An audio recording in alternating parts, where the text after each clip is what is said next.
स्वराज्याचे सरसेनापती प्रतापराव गुजर यांचे जन्मस्थान व स्मारक स्थळ भोसरे तालुका खटाव येथे भेट देऊन सरसेनापतींबद्दल माहिती करून घेता आली व या स्थळाचा काही इतिहास संशोधक व गावकऱ्यांनी डागडुजी करून स्मारक उभारल्याबद्दल आभार मानले।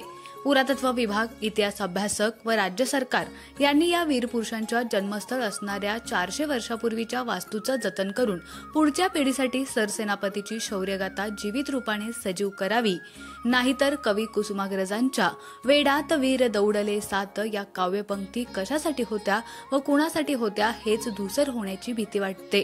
म्हणून वीरांच्या शौर्यगाथा ह्या जिवंत राहण्यासाठी सर्वच क्षेत्रातून उठाव होण्याची मनोकामना व्यक्त केली।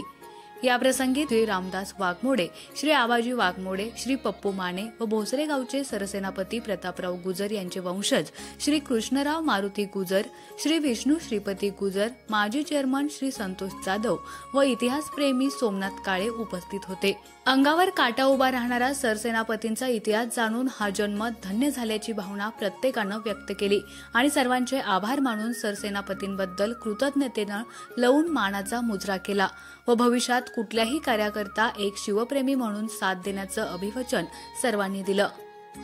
खबर गावाकडची, संपादक नितीन वाघमोडे।